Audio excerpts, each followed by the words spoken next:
오늘 또 그대의 최고의 날입니다. 임은미 선교사 묵상입니다. 2025년 11월 27일 목요일 최고의 날.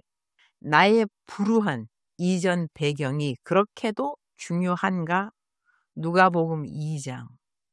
어제 오후 3시쯤 울산에서 서울 내 집으로 돌아왔다. 지난 3일 동안 집회를 하면서 나는 거의 새벽 2시에 일어났다. 그러니 매일 잠을 3시간 정도밖에 자지 못한 셈이다. 나는 원래 낮잠을 잘 자는 성격이 아니다. 잠깐의 낮잠이 건강에 좋다고들 하지만 나는 쪽잠을 자는 편이 아니고 이제는 나이가 들어서인지 통잠을 자는 것도 쉬운 일은 아니다. 그래도 감사하다. 2시에 일어나도 3시간을 자도 하루 해야 할 일들은 거의 잘 해내니 이것 또한 젊은 날부터 살아온 습관이라 감사할 뿐이다.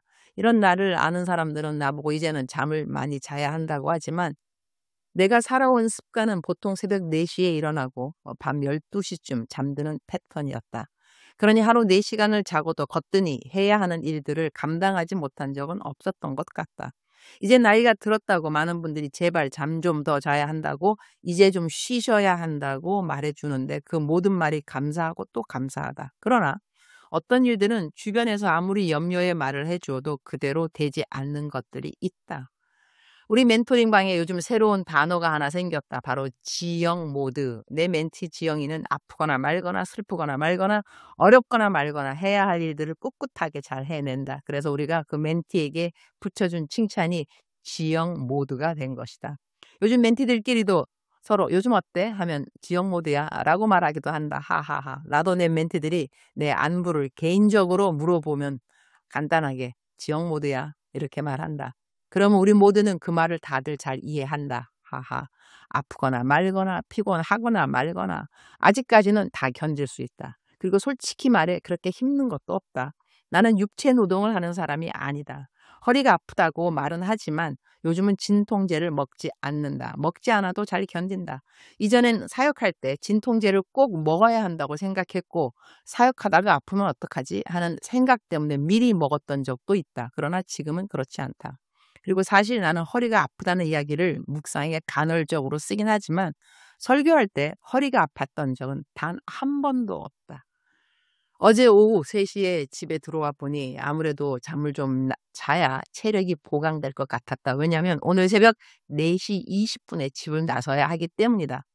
선한목자교회 남자 성도님들만 참석하는 새벽 기도회가 있다고 한다. 거기에 새벽 5시 20분까지 가야 하니 적어도 4시 20분에는 떠나야 1시간 안에 도착하지 않겠는가. 그렇다면 큐티까지 하고 떠나려면 몇 시에 일어나야 하는가? 역시 지난 3일과 동일하게 새벽 2시에는 적어도 일어나야 한다는 이야기가 된다. 이런 날이면 속으로 생각한다. 다음에 새벽 설교 오라고 하면 못 간다고 해야겠다. 흐흐흐. 그래도 괜찮다. 어제 잠을 좀 일찍 청했기 때문에 새벽 2시도 되기 전에 일어났다. 남편에게 어제 방송된 롬파디팔 방송을 보내줬더니 남편이 나보고 더 젊어졌다고 한다. 자기 아내 나에 대한 사랑이 옛날 사랑까지 다 돌아오는 것 같다고 농담을 하길래 나도 남편을 칭찬해 주었다. 내가 이렇게 젊어지고 예뻐지는 첫 번째 비결은 당연 하나님의 은혜이고 두 번째 비결은 남편이 변함없이 사랑해 주는 덕분이라고 말해 주었다. 남편이 오늘 남자 성도님들만 오는 새벽기도 설교 잘하고 오라고 격려해 주길래 어머 당신 내 큐티 읽어? 라고 하니 남편이 당연하지. 내가 사랑스러운 나의 소녀의 글을 왜 안 읽겠어? 라고 한다. 영어 표현을 my girl이라고 남편이 말한 것을 내가 소녀라고 번역한다. 참, 내 남편은 미국 사람이다. 내 묵상은 영어로도 번역되어 나가고 케냐 현지 동역자들이 그 묵상을 읽는다. 남편이 그걸 읽는지는 몰랐는데 어제는 읽는다고 해서 감사. 나는 내가 인터뷰하는 것이라든가 내 설교 동영상을 가끔 남편에게 보내주는데 남편이 한국말 설교를 이해해서가 아니라 거기에 나오는 내 얼굴 보라고 보내주는 것이다. 내가 남편하고 헤어져 지내는 동안 내 얼굴이 보고 싶을 것 같아서 내가 배려해 주는 것이다.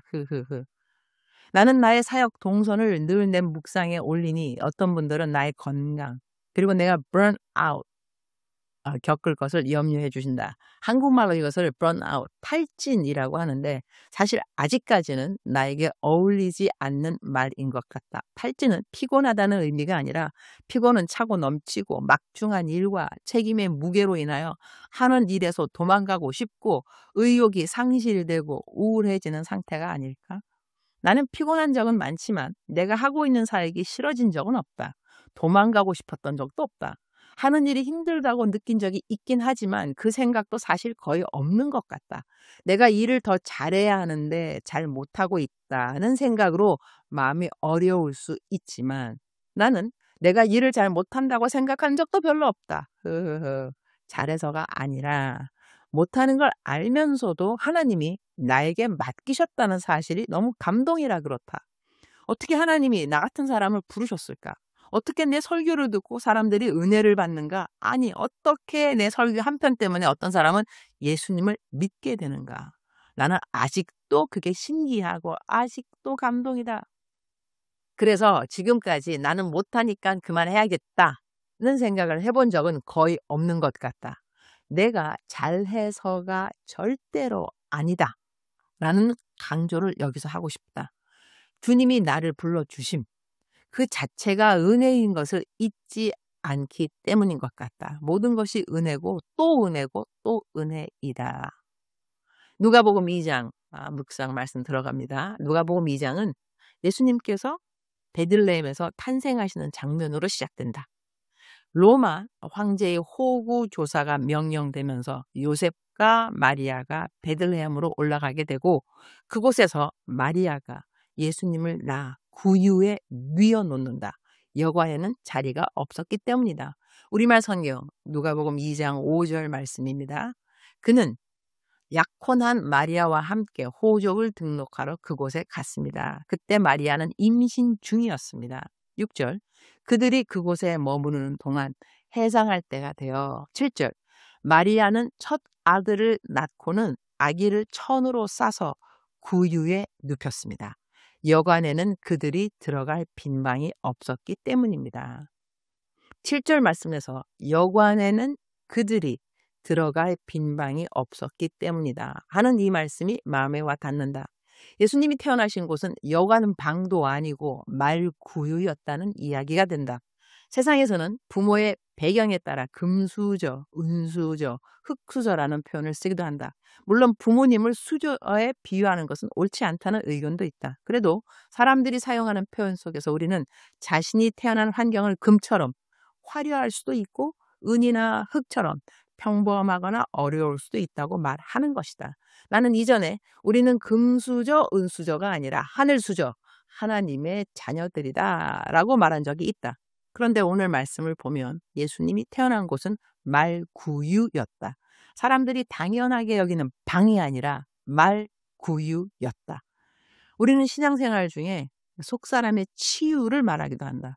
어린 시절의 상처, 가정 배경, 불우한 환경 때문에 생긴 마음의 문제들을 예수님 안에서 다루는 것이다. 나 역시 상담학을 전공했고 속사람의 치유에 대해 많이 가르쳤다. 그 과정 속에서 많은 사람들이 회복되고 하나님께 더 가까이 가도록 인도받는 것을 보았다. 하지만 세월이 흐른 지금 돌아보면 속사람의 치유가 필요하긴 하지만 하나님을 믿는 길에는 지름길도 있다는 생각을 하게 된다. 그냥 단순하게 믿으면 되는 것이다. 성경은 이전 것은 지나갔으니 보라 새 것이 되었도다 라고 말씀한다.